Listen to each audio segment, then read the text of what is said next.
palavra. Muito obrigada, agradeço imenso o convite. O vosso projeto é um projeto muito interessante. Tudo o que seja para trazer a história às pessoas, não é? A públicos cada vez mais alargados, usando o melhor das plataformas digitais têm, não é? É sempre muito, muito importante.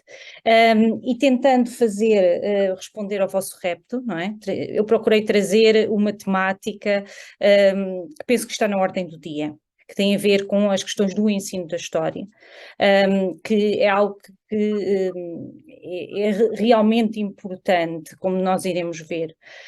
Porque se a história nasce na academia, nasce nos centros de investigação, ela não nasce para estar encerrada numa torre de marfim, nasce para um público. E esse público só será realmente receptivo à produção historiográfica e valorizar essa produção historiográfica, se de facto estiver preparada também para a receber. E, portanto, é um bocadinho nesse sentido que eu irei falar um bocadinho dessa área do saber, de investigação, que é a didática da história, que é fundamental para fazermos esta passagem, não é, do saber académico para o saber que é ensinado, que é trabalhado nas escolas, que é, no fundo, o contacto que temos com um público mais vasto. Só para nos orientarmos aqui, eu não me perder no tempo, porque eu sou palavrosa, vou compartilhar aqui a tela para explicitar aquilo que de facto eu vou falar e procurarei respeitar o tempo que nós temos definido para esta nossa conversa, não é? Porque acho que o importante depois também é conversarmos e debatermos sobre esta questão. Como foi dito na minha apresentação, eu tenho uma experiência muito longa em termos de ensino de história, quer no âmbito da didática, quer no âmbito da formação de professores, no contexto da Faculdade de Letras da Universidade de Coimbra. Não foi a minha formação de base, ou melhor, foi a minha formação de base, porque eu licenciei-me, imediatamente fiz estágio, imediatamente fui dar aulas no ensino básico e secundário, e fui durante alguns anos, antes de ingressar como docente da Faculdade de Letras da Universidade de Coimbra. Mas rapidamente, e toda a minha carreira de investigação, toda a minha carreira de construção enquanto historiadora foi não neste âmbito, mas no âmbito da construção de saber da época moderna. A minha área de especialidade é o estudo da fidalguia portuguesa no antigo regime, portanto, um bocadinho distante deste contexto. Mas no momento em que foi necessário recrutar, ou pelo menos realocar pessoas à área da formação de professores, e eu relembro que a Faculdade de Letras da Universidade de Coimbra forma professores para os níveis liceais de outros tempos, desde 1911. Portanto, estamos a falar de um percurso muito, muito longo na formação de professores. Quando há colegas meus que olham um bocadinho de desdém para a formação de professores, eu digo-vos, mas esta casa tem uma longuíssima tradição, não é? Desde o seu nascimento, enquanto Faculdade de Letras, nasceu também como Escola Normal Superior para formar professores para o ensino liceal. E, portanto, há uma longa tradição que não é dissonante do percurso académico e de instituição de saber, como é o de uma instituição como a Faculdade de Letras da Universidade de Coimbra. E, portanto, rapidamente eu ingressei nesta área para lecionar didática da história, não é?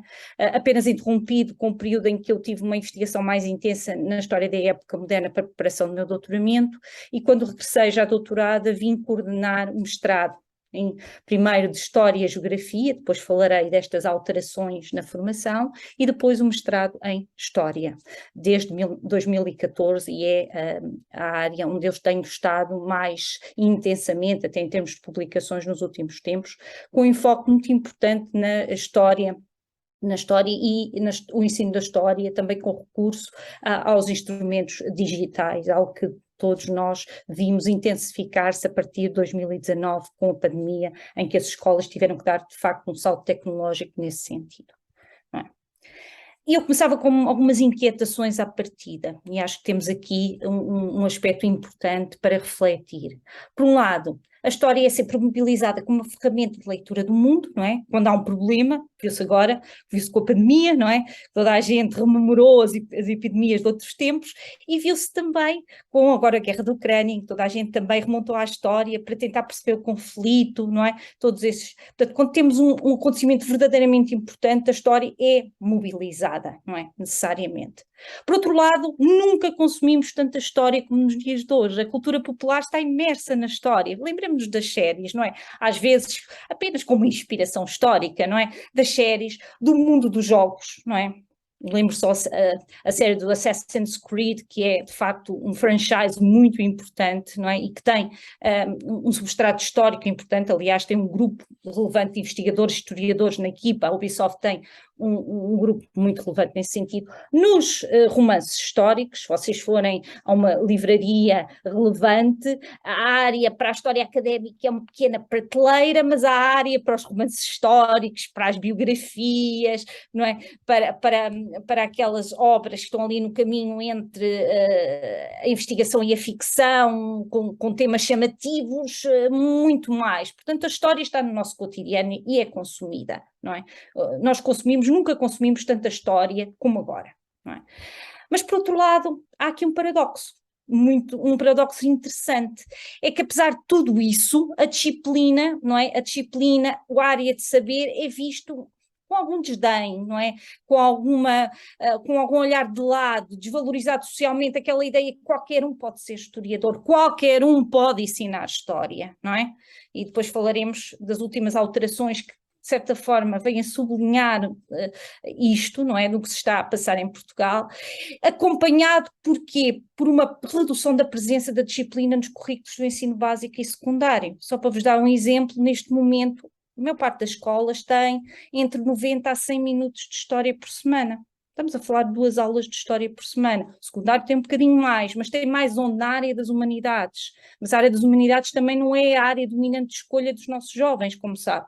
Portanto, a história tem uma presença bastante residual no secundário e no terceiro ciclo do ensino básico tem uma presença que está a diminuir, em prol de outras áreas de saber, nomeadamente os saberes considerados mais estruturantes, como a matemática ou o português. Portanto, nesse sentido, tem perdido terreno e está a perder terreno fortemente desde os anos 90, isto está documentado nesse sentido, e não parece haver um movimento de inversão desta tendência no currículo do ensino básico e secundário.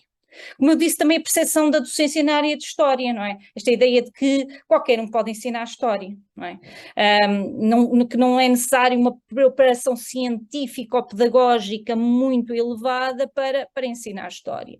E depois um outro aspecto também tem a ver com a escassez de profissionais, de recursos humanos, num contexto académico, especializados ao nível do doutoramento ou de pós-doutoramento, na área da didática, da educação histórica. Porquê? Porque dentro do contexto universitário esta não é uma área altamente valorizada, não é? E portanto as pessoas acabam por investir noutras áreas de formação nesse mesmo sentido. Portanto, temos aqui um paradoxo que é importante perceber e é importante resolver, não é? Neste mesmo contexto, e perceber essa situação ou esta realidade da história, não é? Por isso é que é cada vez mais importante pensar o ensino e aprendizagem da história a partir da ótica da didática da história, não é? Que é a área que pensa, que analisa, que tenta compreender como é que se ensina, como é que se aprende a história, não é? Analisa os comportamentos dos alunos, tenta encontrar ferramentas para a transposição entre o saber da investigação académica, não é? E a história escolar. Alguns autores defendem que a própria história que se ensina nas escolas, que é a história que emana dos programas agora das aprendizagens essenciais, é uma história escolar e que muitos opõem à história ciência, à história docência, à história ciência. São duas dicotomias que eu não gosto muito, porque quase que contrapõem duas realidades que são complementares, não é? Mas alguns autores falam exatamente de uma história escolar, de uma narrativa própria, com regras próprias, nesse mesmo sentido.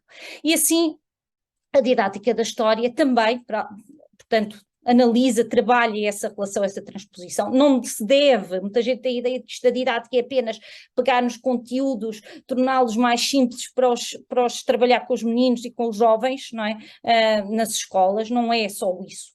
não é? É também uma área de reflexão sobre os usos, no caso da história em contexto escolar, mas também fora dela, como é que ela é pensada, como é que ela é percepcionada, como é que ela depois incorpora o cotidiano das pessoas, não é? Portanto, há aqui toda uma ação de uma investigação que se prende também com todo este panorama e com uma ambição de alterar práticas. Muitos falam em investigação-ação, ou seja, alteração das práticas da própria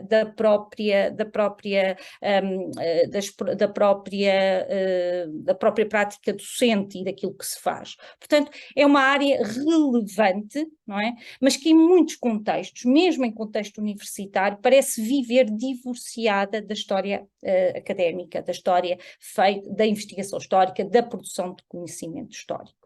E é essa distância que nós queremos encurtar, porque, embora sendo duas áreas de saber distintas, são duas áreas de saber, como eu disse, complementares, porque os historiadores, como eu disse, escrevem para um público, escrevem para os pares, mas também querem chegar a um público, querem deixar a sua marca, não é, na compreensão das realidades, dos processos humanos. Mas só vão ser ouvidos, só vão ser consumidos se as pessoas também estiverem disponíveis para aprender história. E essa disponibilidade cultiva-se e começa-se a cultivar na história. Não é? Os consumidores de história, aqueles que valorizam a história enquanto o saber social relevante, não é? Formam-se na escola. Se não forem bem formados, não é? Não teremos consumidores de história, não é? Consumidores que valorizem a história enquanto prática. E, portanto, é muito importante essa relação e é muito importante essa valorização também do que se passa nas escolas e do que se trabalha nas escolas. Não, porque sem eles nós não existimos, nós os historiadores não existimos. E, portanto, é essa percepção que eu tento todos os dias um bocadinho levar. Isso é uma ideia do que é a didática, aqui a didática no geral, porque a didática geral eu falei-vos um bocadinho da área que eu trabalho, que é a didática específica, neste caso a área da história, não é? Ou seja, esta ideia de reflexão, esta ideia de integração de saberes. Porquê saberes, porquê pluridisciplinares? Porque a didática não é só história, é também pedagogia. Não é? É também ciências da educação, é psicologia, é a mobilização de todos esses saberes para otimizar os processos de ensino-aprendizagem, otimizá-los, mas antes disso, compreendê-los. E, portanto, temos essa dimensão que é uma dimensão fundamental. Os enfoques.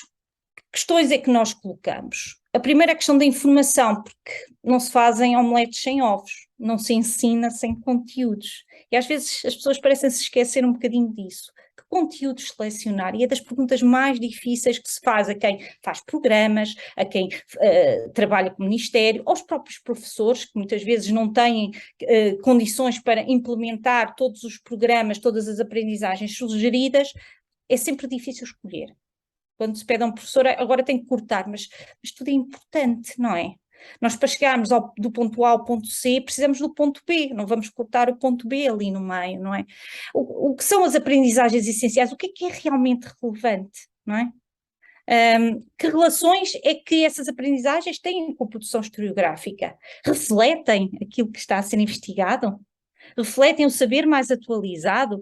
Perpetuam ideias feitas?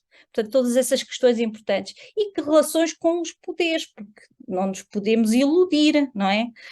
Todos os programas, toda a história escolar, e nós sabemos, reflete um contexto social, político, económico e ideológico de uma determinada época. Portanto, quem estuda estas questões vê isso claramente naquilo que é selecionado como relevante, e a didática preocupa-se com isso também, não é? Isso pode ser visto nos programas, como por exemplo pode ser visto muito nos manuais, não é? A ideia também da memorização da informação à construção do conhecimento, ou seja, a história está muito associada à palavra memorização, não é? Decorar coisas, factos, datas, etc. E o que nós queremos e sabemos é que ir por esse caminho é desperdiçar, não é? É desperdiçar os alunos, é desperdiçar o tempo do professor, porque muita coisa vai se esquecer, não é? O que é que fica? Aquilo que é verdadeiramente compreendido, aquilo que é verdadeiramente significativo. Portanto, o que nós temos que trabalhar é a aquisição, mas sobretudo a capacidade de mobilização e de utilização dessa informação histórica, que numa primeira fase sim tem que ser memorizada. Não nos vamos aqui enganar, não é? Há aspectos que têm que ser retidos, obviamente, para depois podermos pensar sobre eles, adquirir informação, para depois poder pensar na informação, para poder utilizar essa informação histórica, obviamente, não é? E como é que se mobilizam os estudantes, como é que se motivam os estudantes para a aprendizagem da história? E normalmente a história é daquelas disciplinas que se ama ou se odeia, não é?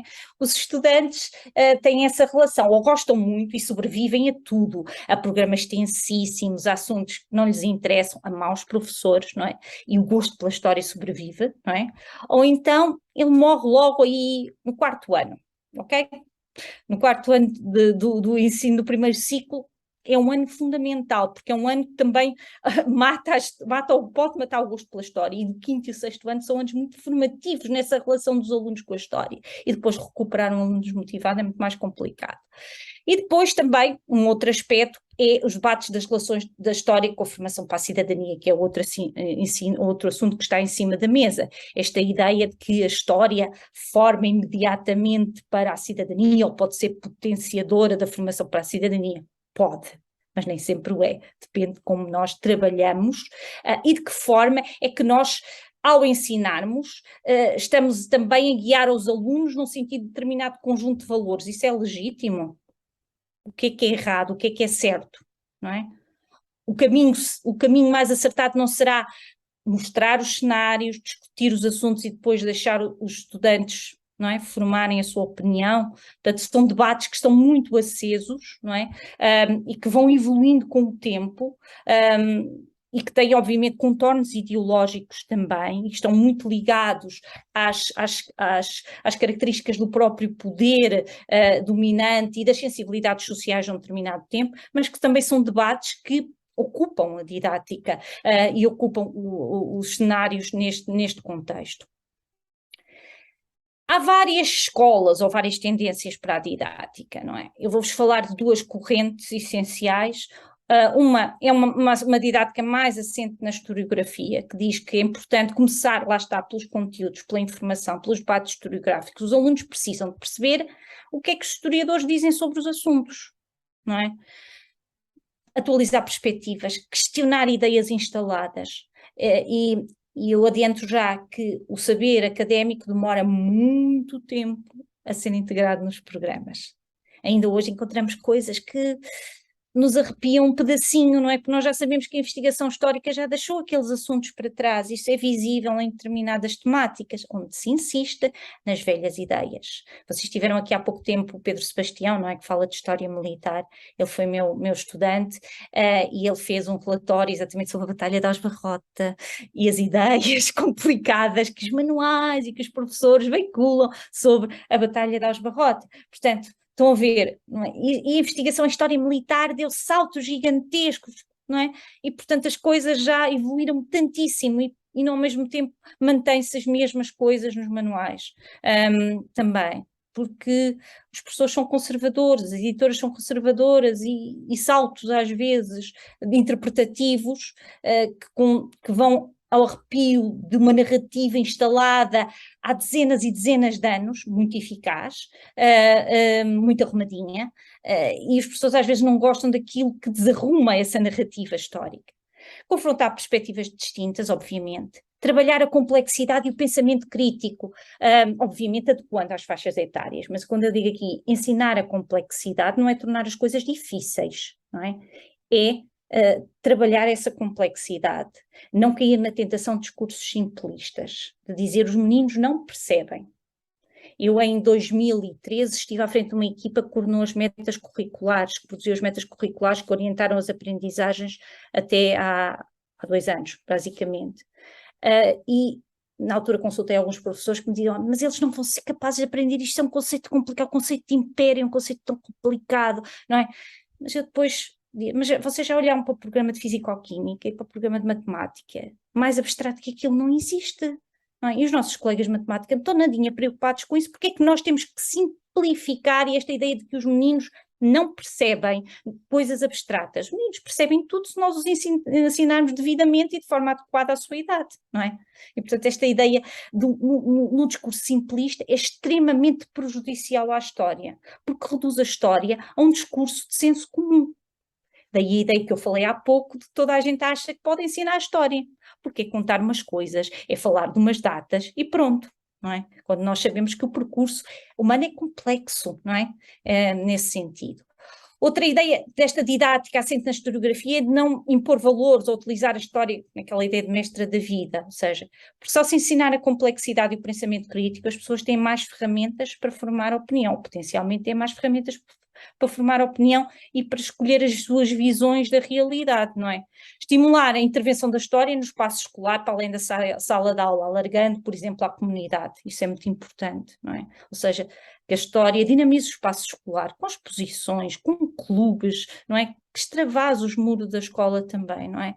E obviamente também muito importante é a monitorização e avaliação do que se passa no terreno, e a investigação deve incidir sobre o que os professores estão a fazer, e às vezes são os próprios professores os atores desta investigação, não é? Os agentes e atores desta investigação, para quê? Para depois refletir sobre as práticas dominantes, para perceber o que é que leva a determinada prática e também para tentar sugerir, não é? Mudanças de atitude, nesse sentido. Depois há uma linha muito importante, uma linha quase dominante também hoje em dia, quer em termos da construção das aprendizagens essenciais, quer em termos daquilo que é ensinado nas disciplinas dos mestrados em ensino de história, que é a educação histórica, ou History Education, que é uma linha de investigação desenvolvida na Inglaterra e nos Estados Unidos e no Canadá, a partir dos anos 70, e que em Portugal e no Brasil se afirmou sobretudo a partir dos anos 2000, não é? Esta área defende que a aprendizagem deve ser considerada, ou melhor, temos aprendizagem, verdadeira aprendizagem histórica, quando o conhecimento se torna significativo para os alunos, não é? E que é impossível, ou não é impossível, mas para aprender verdadeiramente a história, os alunos têm que perceber também como é que a história é construída, não é? E muito importante para os investigadores, para melhorarem os processos de ensino-aprendizagem, é perceberem como é que os alunos pensam a história.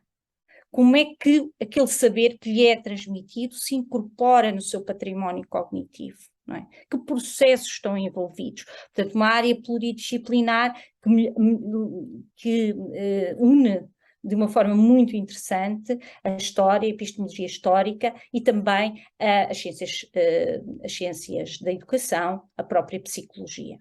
Não é?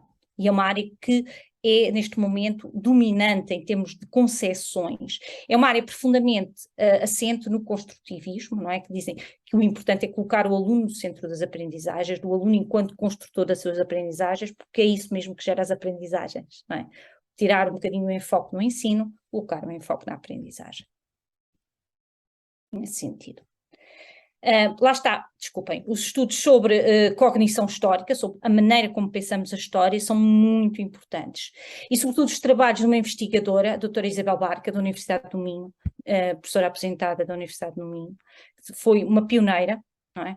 Nesta área em Portugal, e o seu estudo e a sua tese de doutoramento, que chama-se O Pensamento Histórico dos Jovens, que foi mesmo um breakthrough nesta área, mostra-nos que os jovens, e as principais conclusões da sua tese são estas: aprendem a história de forma genuína, até com um grau de elaboração relativamente sofisticado, não é? Contanto que os tópicos, as tarefas e os contextos apresentados têm algum significado para eles, ou seja, nós não podemos... temos que adaptar também os conteúdos e as abordagens ao contexto dos jovens, à mundivisão dos jovens, não é? Obviamente sem cometer anacronismos nesse sentido. Lá está, porquê? Porque isto vai também trabalhar uma dimensão significativa, e eu daqui a pouco vou falar sobre ela, que é a dimensão da empatia histórica, ou seja, é muito importante para uma boa aprendizagem da história que os jovens consigam colocar no lugar do outro, não é? Mas do outro no contexto do outro, não é do outro com os meus olhos do século XXI, ou seja, e eu perceber, conseguir-me colocar, não é? Na pessoa de outra época, no contexto que aquela pessoa verdadeiramente enfrentava, não é? nos sapatos do outro, não é? Traduzindo aqui um bocadinho livremente a expressão inglesa. Colocar-nos no lugar do outro, mas dentro do contexto histórico. Isto é extremamente complicado para os nossos jovens, porque a tendência é viajar com os olhos do século XXI. Que horror! Como é que é possível, não é? Que horror, não é? Como é que eles faziam isso daquela maneira, não é? É a primeira reação dos adolescentes, não é? E depois nós temos que os levar a viajar no sentido de perceber o contexto, de perceber os valores, de perceber a mentalidade, não é? Numa determinada época, para eles compreenderem as ações de um determinado ator histórico. E isso é muito, mas se eles atingirem isto é um facilitador de aprendizagem, um desbloqueador, é um facilitador das aprendizagens em muitos casos e que permite um caminho para aprendizagens mais significativas. Porque é isto que o historiador faz, não é? O historiador tem que despir, não é? Na medida do possível, sabemos que isso é todo impossível, não é? Mas, na medida do possível, tentar compreender o ato histórico no seu contexto. Muitas vezes começamos por tentar compreender o contexto para depois perceber as ações, não é? De determinados atores históricos num determinado momento, é essa compreensão. Portanto, é transportar um bocadinho para a aprendizagem também esse exercício, aquilo que eu falava há pouco, levar para o ensino da história alguns dos aspectos da própria investigação histórica, nesse sentido.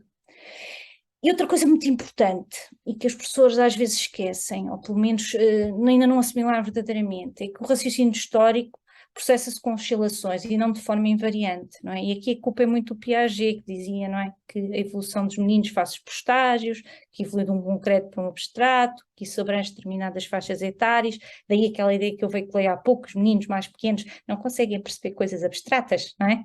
Isso vem um bocadinho da psicologia. Mas o que mostrou o estudo da doutora Isabel Barco é que sim, que os meninos mais pequenos conseguem aprender coisas sofisticadas e abstratas. E às vezes temos adolescentes que supostamente deviam estar lá no estágio abstrato e que não as conseguem perceber. Mais que dentro da mesma turma, e até mesmo dentro de uma amostra com a mesma extração socioeconómica, para não termos aqui variáveis, os jovens atingem patamares diferentes. Uns são mais sofisticados nos seus raciocínios, outros menos sofisticados nos seus raciocínios, não é? E, portanto, há aqui aspectos que são interessantes e que tornam tudo isto muito mais complexo e não tão arrumadinho como durante muito tempo nós pensávamos que era. E que isso tem que se traduzir também para as práticas pedagógicas neste sentido, não é? Outra coisa que a educação histórica procurou trazer para os processos de ensino-aprendizagem são aquilo que eles designam preconceitos de segunda ordem, ou seja, são aspectos importantes que ajudam, podem potenciar as aprendizagens e quando utilizados nas estratégias pedagógicas podem ser os tais desbloqueadores das aprendizagens. Um deles é o conceito de evidência, não é? Nós trabalhamos com evidências e sabemos, qualquer historiador sabe, que as fontes não são a verdade, são uma das facetas da verdade, não é? E portanto, estamos habituados a questionar isso. E andamos à procura de outras fontes, de cruzamento de informação, não é? E andamos, como o Herculano dizia, à volta da coluna, não é? Do prisma, à procura da verdade,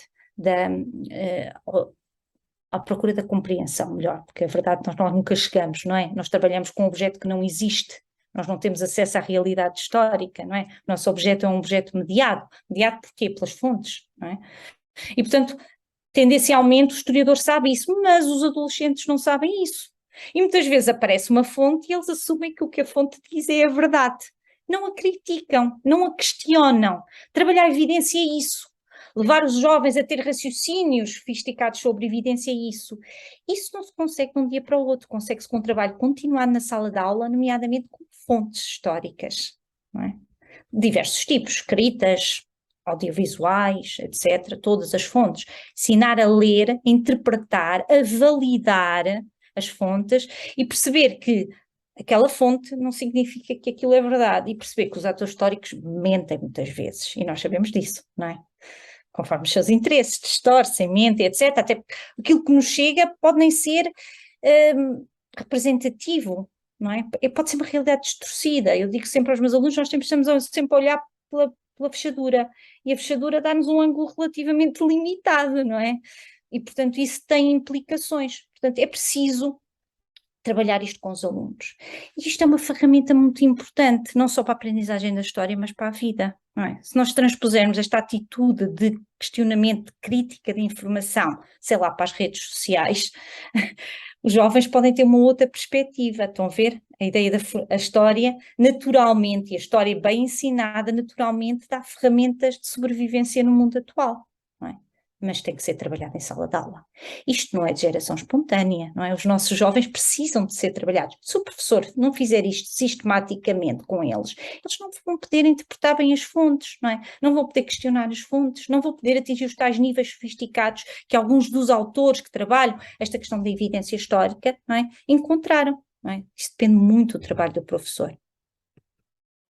A significância, falámos há pouco, não é? A noção de que importância é que os alunos intrinsecamente dão aos factos, às personagens, às situações históricas. Eles fazem uma hierarquia logo e dizem isto interessa, isto não interessa. E o que é que fica? Aquilo que eles consideraram relevante. Agora é preciso perceber o que é que eles consideram relevante. O professor até pode dizer isto é muito importante, mas mentalmente o aluno pode arrumar aquele tema por achar que não é importante. Perceber porque é que, como, não é? De que forma, e como é que nós podemos organizar melhor essa significância e aproximá-la mais da historiografia nesse sentido também. Portanto, também é uma outra área e um outro mobilizador muito importante da aprendizagem histórica, perceber isto. Se o professor não perceber isto, que os alunos arrumam e hierarquizam a informação, então não é? Arrisca-se a não ter grande sucesso nas suas aprendizagens, não é? E ter a ilusão que está a causar um impacto imenso nos seus estudantes, quando isso muitas vezes não está a acontecer. O outro conceito que eu vos falei também foi há pouco da empatia histórica, não é? Também é muito importante. Atenção, um aluno empático historicamente não quer dizer que seja um aluno com muito sucesso académico. Às vezes isso não acontece, há esse paradoxo, não é? Não há uma correlação. Mas, sem dúvida, que se abre aqui um caminho para um aluno compreender verdadeiramente a história e fazer usos futuros da história, não é? No seu cotidiano, de forma muito mais eficaz que um aluno que tem grande sucesso académico, lá está, porque absorveu toda aquela informação e a debitou, não é? E que depois vai esquecê-la. E se calhar não vai voltar a utilizá-la no seu cotidiano, não é? Nesse sentido. Também temos outros conceitos de segunda ordem, como o trabalho com a causalidade, com a continuidade, com a mudança, também que são áreas que são bastante trabalhadas neste mesmo sentido, e que também podem ser ensinadas, podem ser trabalhadas em contexto de sala de aula com as ferramentas concretas, não é? É imprescindível a compreensão do processo histórico, perceber os momentos de continuidade, os momentos de ruptura, de mudança, não é? E, portanto, isso tem que ser trabalhado, não basta dizer isso foi muito importante, lá voltamos nós, não é? Isto provocou uma grande alteração. Precisamos de perceber, de facto, o aluno precisa de perceber, de facto, o impacto dessa mesma alteração. Como é que os fatores se interligam? E às vezes não é uma interligação linear. E lá, mais uma vez, voltamos à narrativa histórica. A narrativa histórica é extraordinariamente, histórica escolar, é extraordinariamente linear. Está tudo arrumadinho, não é? As X-causas tiveram determinados efeitos, não é? E aquilo está muito arrumado. Nós sabemos que a realidade é 1000 vezes mais complexa, às vezes é divergente, porque também essa narrativa ela é uma perspectiva, não comunica todos. E o que a educação escolar, o educação histórica nos vem dizer é que é preciso desenvolver esta multiperspectiva, não é? Porque senão vamos ter jovens com uma visão muito estreita da história, não é? E a multiperspectiva é fundamental para depois também cultivar atitudes de maior, uma palavra que eu não gosto muito, tolerância, mas de estar abertos ao outro, abertos à diferença, e isso também não, isso constrói-se, não é? Não é de geração espontânea mais uma vez, não se pode esperar que de um momento para o outro os jovens tenham valores de tolerância, de aceitação do outro, etc., se isso não é trabalhado. E a história pode contribuir para essa construção individual de cada um, não é? Com a tal exploração da complexidade que nós falávamos há pouco, não é? O mundo real atual, como o mundo real no passado, era complexo, era desarrumado, era contraditório. E muitas vezes isso não passa na narrativa escolar. Se vocês se lembrarem na vossa cabeça como aprenderam história, não é? Tem aquilo tudo muito arrumadinho. E às vezes as coisas estão longe de ser arrumadinhas. Mas ensinar a complexidade dá trabalho, ensinar a complexidade é difícil, não é? Mas os resultados podem ser então jovens e adultos, futuros adultos, com uma percepção diferente da eterna pergunta para que é que serve a história, não é? Enquanto disciplina e área de saber. Portanto, a didática que eu vos falei no início, historiográfica e educação histórica, não são, nem devem ser antagónicas, são muitas vezes complementares, são caminhos diferentes para chegar à mesma coisa, que é a valorização do saber histórico e a promoção das aprendizagens significativas da história, ok? Às vezes há, como em todas as áreas de saber, as suas picardias, uns que posicionam num campo, outros que se posicionam num outro. Eu tento, como equilibrista, não é? Ali o balanço entre estas duas perspectivas, porque acho que ambas têm coisas importantes e a mobilização de ambas leva-nos àquilo que eu há pouco disse, que é o objetivo fundamental, não é? Que é levar os jovens a aprender história e, cereja no topo do bolo, gostar de história. E, nesse sentido, acho que não vale a pena entrar nesta isto é didática, isto é educação histórica, não é? Todos nós concorremos para o mesmo objetivo. Implicações pedagógicas, para terminarmos isto tudo, não é? O que é que nós queremos com isto tudo? E o que é que os futuros professores, e é isto que eles aprendem nas disciplinas de didática, ok? Não é? Agora vamos chegar à formação de professores, devem ter presente na sua prática pedagógica futura. Esta preocupação em estimular o raciocínio histórico, adquirir informação, sim senhora, mas levar os alunos a pensar na informação. Trabalhar de forma continuada com as fontes, não é? Para trabalhar aqueles instrumentos que nós já aqui falamos. Conhecer o conhecimento histórico produzido, ou seja, é preciso perceber quem são os historiadores, o que é que eles dizem, não é? E o que acontece muitas vezes, porque a perspectiva hegemónica é da educação histórica, como eu há pouco vos disse, os manuais estão cheios de fontes. Não sei se vocês já folhearam alguns manuais escolares ultimamente, mas é um exercício interessante. Muito poucos textos historiográficos. E a historiografia é muito importante. O que é que porque os historiadores são especialistas, não é? Daquelas temáticas. Portanto, é muito importante levar os meninos aos exercícios de reconstrução do saber histórico por si, que trabalho com as fontes, mas é importante depois confrontar as conclusões que eles chegam com as conclusões dos historiadores. E às vezes até podem ser as mesmas. Mas fazer isto sem trabalhar a historiografia, sem trazer a historiografia à colação, devidamente adaptada, ok? Não estamos aqui textos longos, com palavras difíceis, é possível didatizar tudo nesse sentido, mas e outra coisa muito importante para eles perceberem que a história não é a tal narrativa arrumada, não é? Que a história é mutável, que o saber histórico é mutável, não é? Que já se disse e contradisse muitas vezes, não é? E que está profundamente ligado a um contexto social, político e ideológico da sua própria produção. Nós sabemos isto, mas será que os alunos do 7º, 8º, 9º, 10º, 11º, 12º o sabem? Não é? Precisam de o saber. Como o saber noutras ciências também pode ser revisitado, na história também, não está escrito na pedra. À medida que avançamos no tempo, que os nossos instrumentos vão ser melhores, isso na arqueologia então é tão óbvio, não é? Ou seja, as coisas têm que ser, à medida que vamos avançando no tempo, que temos outros instrumentos, não é? Podemos chegar a outras conclusões. Hoje em dia, o laboratório na arqueologia é fundamental. A análise genética é fundamental, dá-nos conclusões que nós, há uns tempos atrás, nem sequer sonhávamos que podíamos existir, não é? Portanto, esses aspectos são fundamentais e isso permite-nos chegar a outras conclusões. E uma ideia que parece também fundamental, que não é, pode não ser sublinhada, pode não ser aceita por todos, mas é que não devemos impor visões do mundo. Não é? Eu acho que se deve fornecer aos estudantes uma grelha interpretativa, assente, obviamente, num contexto, etc., mas com aquela complexidade, e com uma frase que eu gosto tanto, que é uma frase de Jorge Duby, que ele deu numa entrevista, penso que ainda no início dos anos 90, que ele disse que a história, para que é que serve a história? A história serve para aguçar o olhar que lançamos sobre o presente. Não é? E se os alunos, se os meus formandos, ou seja, futuros professores conseguirem isto, então eu do outro lado cumpri a minha missão, não é? Que foi formar formadores, professores, que sejam capazes de levar para a sala de aula todas estas coisas, obviamente perante desafios gigantescos. E agora voltamos ao início, que é uma disciplina com poucas horas, com aprendizagens essenciais extremamente exigentes e que não é valorizada. Não é valorizada pelos alunos, não é valorizada pelos encarregados de educação, muitas vezes não é valorizada no próprio contexto escolar, e acredito que é extremamente difícil trabalhar nestas condições. Não é? e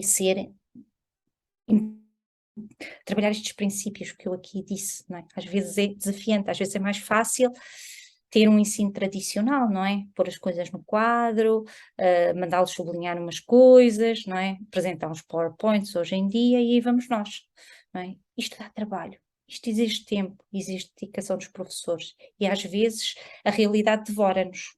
E devora os jovens professores também, nesse sentido, porque é muito exigente, a vida da escola é muito, muito exigente. Isto leva-nos aos desafios da formação, para terminarmos muito brevemente, que acho que já passei largamente o tempo que tinha distribuído. A formação da história sofreu profundas aulas, eu não vou a Adão e Eva, não vou a 1911, mas profundas transformações com o processo de Bolonha em 2007. Passou do contexto de uma licenciatura para uma pós-graduação. Neste momento, ser-se professor de História, o acesso à carreira é feito com um mestrado. Independentemente do que as notícias têm dito nos últimos tempos, só se acede à carreira com mestrado em ensino de História, ok? Isso começou a existir em 2007 e houve ali uma fase muito difícil porque um dos governos, penso da ministra Maria Lourdes Rodrigues, a ministra da Educação Maria Lourdes Rodrigues, achou que era uma boa ideia juntar a História e a Geografia na formação. Entre 2007 e 2014, os colegas que quiseram ser professores de História tiveram que ter um curso misto, com minor em História e com minor em Geografia, ou em Geografia com minor em História, e depois fazer um estágio em História e Geografia. E esses colegas, entre 2007 e 2014, são simultaneamente professores profissionalizados de História e de Geografia. Hoje estão ótimos, ok? Mas na altura, porque têm 2 grupos de docência, mas na altura foi algo que a História e a Geografia resistiram muito, porque não há uma tradição em Portugal do casamento destas 2 ciências, como acontece na Espanha. Na Espanha a formação sempre foi assim, ok? Na França também. Mas nós não temos essa tradição, esse casamento histórico-geográfico, não é? De ligação dos 2 saberes. E, portanto, os 2 saberes ao longo do tempo foram caminhando em direções distintas, muitas vezes tendo algumas dificuldades de comunicação. Em 2014, por pressões diversas, nomeadamente as associações profissionais, os mestrados separaram-se. Passou a haver novamente formação monodisciplinar de História, monodisciplinar de Geografia e, portanto, os mestrados passaram só a ser ensino de História, ensino de Geografia, em terceiro ciclo, ensino básico, terceiro ciclo, ensino secundário. Isto resumindo a formação às universidades, porque a formação do segundo ciclo é feita nos politécnicos, nas escolas superiores de educação.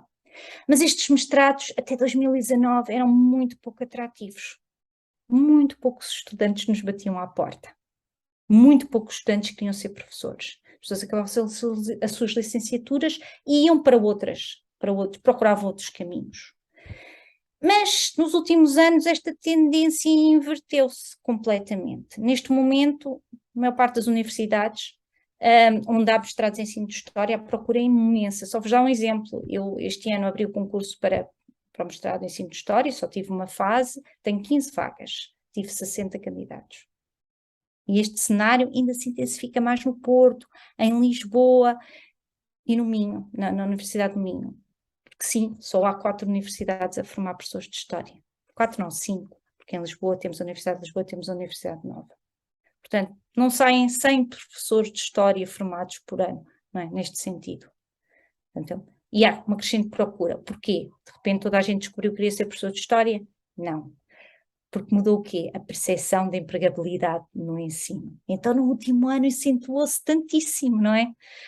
Ou seja, há trabalho no ensino, há necessidade de professores de História, e vai haver mais, ok? Não estou aqui a empolar as coisas, mas mudou. Portanto, isso leva os jovens que agora ingressam a dizer, não, eu quero ser professor de História, logo no primeiro ano.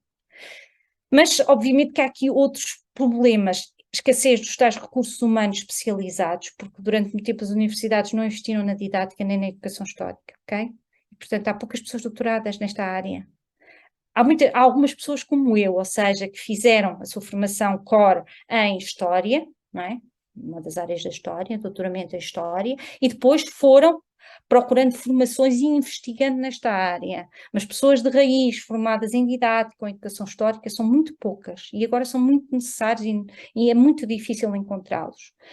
Mas também temos aqui que fazer jus ao corpo docente que foi contratado muitas vezes para outras áreas e fez um esforço imenso de reconversão e de investimento nesta área e não deixou, mesmo nos tempos em que havia muito poucos alunos, morrer estas áreas e continuámos a trabalhar nesse sentido. e somos um grupo relativamente grande de pessoas que abraçou e considera esta também uma das suas áreas de investigação. Eu, quando ponho os meus interesses de investigação, ponho lá a história moderna, não é? A história social, que é a minha praia, mas também ponho a didática da história, como também ponho as humanidades digitais, ok? Porque são áreas onde eu trabalho, onde eu invisto, onde eu escrevo, onde eu investigo. E, portanto, isso dá-me formação também para formar professores. Por isso é que me custou muito ouvir, há uns tempos atrás, não sei se vocês se lembram, dizer que os professores, que os docentes, os formadores de professores não eram especializados nas áreas, não é? Não tinham conhecimento do terreno. Eu fiz estágio, eu dei aulas, e como eu, os meus colegas, todos que fazem, quase todos os colegas fazem formação de professores na Faculdade de Letras, não é? Em algum momento da nossa vida nós estivemos em sala de aulas. Eu vejo dezenas e dezenas de aulas por ano. Estou todos os anos na escola, todos os anos em sala de aula, com meninos de 7º, 8º, 9º, 10º, 11º, 12º. Portanto, dizerem-me que eu não sei o que é que se passa no terreno é injusto, mas isso acontece. E agora, de facto, os problemas são outros. Se antes de 2019 era a falta de alunos, agora é o excesso da procura e incapacidade do ensino superior, neste momento, responder por falta de recursos, mas também por facto do Ministério da Educação não nos dar condições para nós também trabalharmos. Os orientadores de escola, que são os professores que acompanham os professores estagiários, não têm qualquer contrapartida pelo trabalho que fazem. Portanto, muito poucos professores, numa fase bastante já avançada da sua carreira, querem ter mais este encargo, não é? E isto é absolutamente justo. E, portanto, é muito difícil arranjar orientadores de estágio, tais professores cooperantes, arranjar núcleos de estágio. Isto também não nos permite crescer nesse sentido. Também não podemos crescer desmesuradamente, porque senão desequilibramos a oferta e a procura, não é? E depois também a tal empregabilidade desaparece. E depois o decreto-lei que regulamenta os mestrados em ensino, que é da lavra do Ministério da Educação, o Ministério da Educação diz o que é preciso para ser professora, também limita o acesso a estes mestrados. A condição de ingresso são 120 ECTS em História. O que é que são 120 ECTS em História? É História e Arqueologia. Consideramos ECTS em Arqueologia e História? Uma coisa que eu não posso considerar, História da Arte. Os ECTS em História da Arte não contam. Ok? Porquê? Porque a História da Arte na Classificação Nacional de Saber está nas Belas Artes, não está em História. Portanto, os colegas de História da Arte vêem-se muitas vezes impedidos de aceder a este decreto de lei. E isto leva-nos, vou agora interromper o compartilhamento, de facto, aos desafios que neste momento existem, mas como eu comecei a nossa conversa por dizer, estamos num momento de viragem, um momento de oportunidades, não é? Resta saber se o Ministério da Educação, se a própria Universidade agarra este momento e pode transformar efetivamente o ensino da história em Portugal. Obrigada, desculpem, eu sou palavrosa. Muito obrigado por esta excelente apresentação. Eu vou passar a palavra ao Nuno, que ele tem uma questão para si. Obrigada, Nuno. Muito boa noite. A professora referiu brevemente a conjuntura política que foi decidida recentemente sobre o Estado decidiu que os licenciados agora podem eventualmente dar aulas. A minha questão é a seguinte.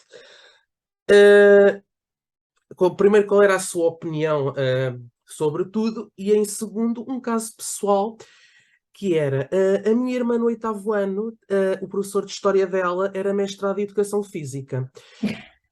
Portanto, aqui a minha questão é, isso não é um bocadinho parte da própria escola, a banalização da história? Aquela questão que a professora meteu no ar de qualquer um pode ser historiador? Uhum. Ok, vamos lá esclarecer uma coisa. Como eu disse, o ingresso na carreira, ser professor, progredir na carreira, não é? Ter um lugar de quadro, só se consegue com mestrado em ensino de História. Mas como vocês já perceberam, muito poucos professores de História se formam todos os anos, mestres em História todos os anos, porque é um mestrado, é um grau, qualquer um destes mestres em História pode seguir para um doutoramento, ok? Não é um mestrado inferior, ok? E temos que ser claros, e dá tanto ou mais trabalho que um mestrado, como dizem os meus alunos em investigação, que é uma coisa que eu não gosto, porque eles também fazem investigação, as pessoas do ensino de História, pronto. E houve uma percepção errónea, portanto, o que é que acontece? Os professores estão cada vez mais a aposentar-se, não é? Como sabemos, este ano isto vai se acelerar, não é? E há um momento em que há mais necessidades do que professores disponíveis para um determinado contexto, que se agudiza em determinadas regiões do país, que não é por acaso. Grande Lisboa, Algarve, não é? Onde o custo de vida é elevadíssimo, não é? E como sabemos, os professores têm salários relativamente baixos, não são baixos, são salários médios, mas para viver em Lisboa sabemos que é complicado, não é? Até para viver no Porto, etc., nos grandes centros urbanos. Portanto, e os professores fogem de concorrer a essas áreas e, portanto, há muita falta de professores. Se vocês forem ver os horários disponíveis, são sobretudo nessas áreas. Ou em áreas do interior mais profundo, o Alentejo, Trás-os-Montes, etc., onde as pessoas não estão muito disponíveis para enfrentar os desafios de uma relocalização. E, portanto, o que acontece é que nessas áreas não se conseguem arranjar professores que estão dentro do sistema. E os meninos não podem ficar sem aulas. Então ali lançam-se as famosas ofertas de escola. Depois há reservas de recrutamento, vai-se todos ver, todos os professores disponíveis, mas os professores são livres de não aceitar os horários. Não é? Eu não quero ir para Lisboa para ganhar meio salário. Para ganhar aqui 400 euros, eu não vivo em Lisboa. Não é? Não consigo. Portanto, há horários, mas não há candidatos disponíveis. Eles existem, mas muitas vezes não querem ir para lá porque não têm as condições económicas que lhes permitam sobreviver naqueles contextos. Muitas vezes não têm a sua família noutro sítio, etc. Ora, esses horários sobram, não é? E as escolas então têm a autonomia de lançar concursos, não é?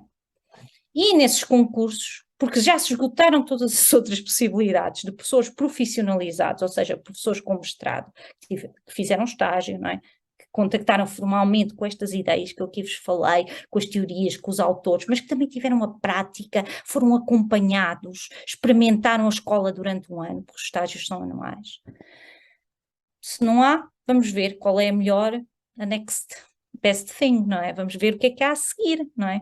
E aí lançam, e obviamente se aparecer alguém licenciado ou alguém mestre, excelente, não é? Mas se não aparecer ninguém vai-se descendo a lista e aparece o colega de educação física, não é? E a escola, mas a escola tem uma palavra é que decide, mas às vezes numa situação de desespero vai-se buscar alguém que tenha experiência docente, que tenha alguma coisa no currículo onde vagamente se fala na história, etc. E portanto a fasquia baixa, e baixa, na história baixa bastante, mas noutras áreas ainda baixa mais, onde é mais difícil ainda por cima recrutar pessoas. O do novo decreto de lei das habilitações diz que no terceiro ciclo e no ensino secundário pode ensinar história alguém que tenha no seu percurso académico 120 ECTS em história. Ok? Ora, vamos traduzir Muito isto. obrigado. 2 anos em história. Pode ensinar, ok? Tem as condições mínimas, até agora não. Eram pedidos licenciados, de preferência licenciados pré-Bolonha, que tinham 5 anos. Pensava, 5 anos é mais ou menos o que 3 mais 2 do mestrado, ok? Pronto, e valorizava-se, mesmo sem ter feito estágio pedagógico, aquelas pessoas tiveram 5 anos de, 4 a 5 anos de trabalho, não é? E de aprendizagem, cadeiras anuais, o esquema era todo diferente. E, portanto, mas agora não, agora já se alguém que tinha tido 2 anos de história já pode ensinar história. A coisa piora significativamente no segundo ciclo, onde também há uma disciplina de história, eu não falei um bocadinho nessa realidade, que se chama HGP, História e Geografia de Portugal. Um estudante que faça estágio comigo não pode ensinar essa disciplina, ok? Esta disciplina, a formação desta disciplina é feita pelas Escolas Superiores de Educação. Os colegas, para acederem ao estágio, e é um estágio no primeiro e no segundo ciclo, não é? Têm que fazer uma licenciatura em Educação Básica. Onde têm, pá, ao longo de toda a licenciatura, pá, umas 3 cadeiras de História. Porque também têm que aprender Matemática, porque também têm que aprender Ciências, porque têm que aprender Português, porque podem ensinar isso tudo. Depois vão se especializar no ensino de História e Geografia e de Português. O que é que o Ministério da Educação vem dizer? Os licenciados pré-Bolonha podiam ensinar HGP, claro. Punham-se a jeito a ter que ensinar português também, coisa que eu acho que nós não temos assim muita formação para ensinar português, que é uma área também altamente especializada e fundamental, não é? A partir de agora, quem é que pode ensinar história? Quem tiver 80 créditos ECTS em história, ou ter a tal licenciatura em Educação Básica, onde teve 3 cadeiras de história. Baixou-se a fasquia. Antigamente dizia, não, HGP só quem tiver feito uma licenciatura pré-Bolonha, nem os vossos colegas, se calhar vocês já fizeram a vossa licenciatura em Bolonha, né? Vocês não podiam ensinar HGP, só em última análise, e não era totalmente legal. Agora não, podem ensinar alegremente HGP, podem concorrer a essas ofertas de escola por mundo fora, ok? Portanto, baixou-se para os tais 80 ECTS, e nem precisam de ser, imaginemos alguém de arqueologia, não é? Que tem algumas cadeiras de história, que tem outras cadeiras de arqueologia, tranquilamente, porque deve ter para aí 80 ECTS em história, não é? Nesse mesmo sentido. É uma desvalorização, mas não é só para nós, atenção, em inglês passa-se o mesmo no segundo ciclo, pode ensinar inglês quem tiver 80 ECTS de inglês na sua licenciatura. Isto é semelhante. Tá? Isto tem a ver com o quê? Medidas desesperadas para tempos desesperados, não é? Há falta de professores, e no segundo ciclo há muito mais ainda que no terceiro e no secundário, e portanto medidas desesperadas, que é típico do nosso Ministério da Educação, não se pensa a longo prazo, não é? Não se planeia. Este cenário está em cima da mesa há 10, 15 anos, ou seja, as pessoas sabiam que iam chegar aqui, não é? Mas ninguém tomou medidas de fundo, porque isto tem custos económicos importantes, não é? E foram anos e anos e anos de valorização da formação, não é? E obviamente que muito pouca gente se quis formar, se quis ser professora. E agora, não é? Quando os professores saíram, tem a ver com esta ideia, portanto, não é só na história, não é? Naturalmente, quem é que vai também tentar dar história? Vamos pensar, por exemplo, os licenciados em História, não é? Mas também licenciados em Direito, licenciados em Sociologia, etc. E eu recebo muitos pedidos de informação de pessoas que têm licenciatura em Direito, em Sociologia, noutras áreas, que querem ser professores de História. E pergunto, eu tenho condições para ingressar no mestrado de História? Se não, o que é que eu posso fazer? Eu, muitas vezes apetece-me escrever, tirar uma licenciatura em História, não é? Porque mesmo a pessoa em Direito tem quê? 2 cadeiras, 3 cadeiras de História de Direito Português, História de Direito Romano, um pouco mais, não é? Isso não serve, não chega. Não é? Serve, mas não chega. Não é? Mesmo um licenciado em Sociologia pode ter algumas cadeiras, e há cursos de Sociologia que têm uma boa componente de História, mas não chega, não é? Um licenciado em Geografia pode dar História, assim, da mesma forma que um licenciado em História pode dar Geografia. Há especificidades, não é? Todas essas questões põem-se e são questões muito complexas, não é? Mas que têm a ver, de facto, com estes tempos difíceis que se vivem na educação, e por isso é importante haver alterações. O Ministro reuniu um grupo de trabalho para estudar estes problemas, que vai produzir um relatório mais ou menos aí em dezembro, e saberemos se vai haver alterações no modelo de formação que nós temos em cima da mesa atualmente, não é? Uma das coisas que está é estas pessoas que não tiveram formação inicial na área da história, mas que vão dando aulas, não é? Um dia poderem fazer chamada profissionalização em serviço, que é fazerem um estágio em serviço, e aí ficam profissionalizadas e aí entram no sistema. Nós já vimos isto, vocês não. Eu vi nos anos 80. No pós 25 de Abril, no tempo da democracia, quando a escola se abriu, não é? Se democratizou, se massificou, isto aconteceu. E sabem qual foi o resultado disso? Da entrada de muitas pessoas sem habilitações para o ensino, porque eram urgentes e necessárias para uma escola que se queria mais inclusiva, mais aberta, não é? Mais diversa. Foi a desvalorização da profissão docente, aquela ideia que há pouco o Nuno disse, qualquer um pode ser professor, qualquer um pode ser professor de História, e nessa altura qualquer um podia ser, mesmo um professor de Educação Física. Muito Professora, obrigado. muito obrigada. A minha tinha uma questão, mas eventualmente a professora acabou por respondê-la nesta resposta bastante completa. Infelizmente, nós não temos tempo para mais. Mas Com pronto, muita pena minha. deixámos aqui algumas ideias para as pessoas pensarem, não é? E sobretudo esclarecer alguns aspectos, não é? Exato. Que são importantes. Penso que é importante porque serve de informação a todos nós e a todos aqueles que querem estar nesta carreira, que acaba por ser, no meu ponto de vista, muito interessante. Ainda vale a pena ser professor de História. Vale a pena. Professora, Acho que porque se queria pode fazer a agradecer sua diferença, não é? presença. Exatamente, professora, é exatamente isso, a maneira como ensinamos e como moldamos a história.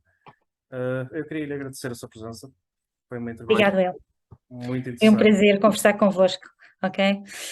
Espero que Deixamos em aberto o convite para outra temática, para outra sessão, professora. possa vir falar sobre fidalguia na época moderna, fidalguia de implantação local na época moderna. Também consigo falar É um excelente tema. sobre isso. Exatamente.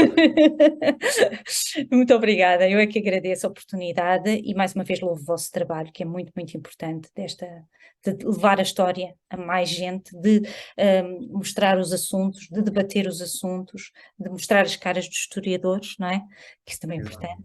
Também, Às vezes somos só nomes, não é? E um endereço e-mail e uma afiliação, e isso acho que é muito importante. Portanto, continuem o vosso excelente trabalho e eu é que agradeço o convite e esta oportunidade. Muito obrigado. E agradecemos também. Obrigada. resta-me desejar uma boa noite a todos. Quem quiser consultar o trabalho da professora Ana Ribeiro pode ver os links em baixo na descrição. Em meu nome do meu colega, e em nome de toda a equipa do International Students and Historians Group, desejo-vos a todos uma boa noite e muito obrigado. Sim. Boa noite.